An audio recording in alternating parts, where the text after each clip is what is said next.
আজকের এই অনুষ্ঠানের মাননীয় উদ্বোধক শ্রদ্ধেয় শ্রী দেবাশিস নাথ শর্মা মহোদয়।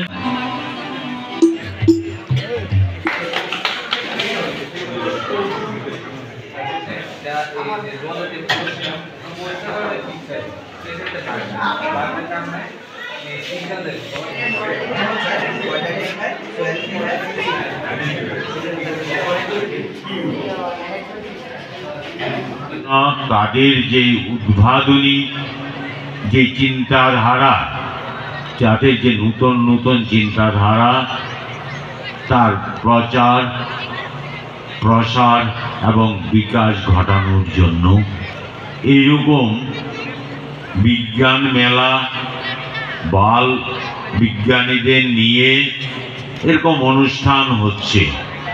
তার মাধ্যমে আমরা নতুন নতুন যে চিন্তাধারার যে বিকাশ, নতুন নতুন জিনিস তাদের মস্তিষ্ক থেকে যারা আসছে, তা সমাজের একটা বিশেষ কাজে লাগছে এবং সমাজকে একটা নতুন দিশা দেখাবার তারা চেষ্টা করছে। সরকার চাইছে এই যারা বাল বিজ্ঞানী তাদেরকে কিভাবে আরো উৎসাহিত করা যায়, তাদের যে চিন্তাধারা, এই চিন্তাধারাকে আগামী দিনে কিভাবে বাস্তবায়িত করা যায়।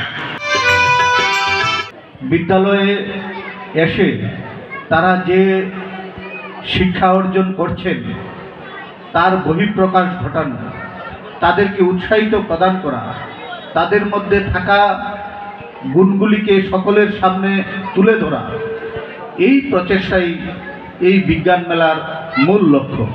তা আমাদের ছাত্রছাত্রী ভাই বোনেরা এখানে বলছিলেন যে 36টি বিদ্যালয় এখন পর্যন্ত অংশগ্রহণ করেছে এবং এই কম্পিটিশনের পর সেটা রাজ্যভিত্তিক কম্পিটিশনে অংশগ্রহণ করবে। আমরা প্রত্যাশা করি এই যে উদ্যোগ বর্তমান সময়ে আমাদের শিক্ষা ব্যবস্থার যে অগ্রগতির সঙ্গে তাল মিলিয়ে ছাত্রছাত্রীদের আগামী ভবিষ্যৎকে সুন্দর করতে অবশ্যই সহায়ক হবে।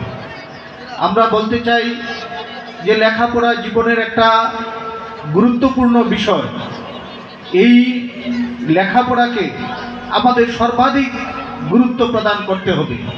একটা দেশকে যদি এগিয়ে নিয়ে যেতে হয়, একটা সমাজকে যদি এগিয়ে নিয়ে যেতে হয়, তাহলে অবশ্যই আমাদের ভবিষ্যৎ প্রজন্মকে আমাদের লেখাপড়ায় এগিয়ে যেতে হবে, সুশিক্ষায় শিক্ষিত হতে হবে।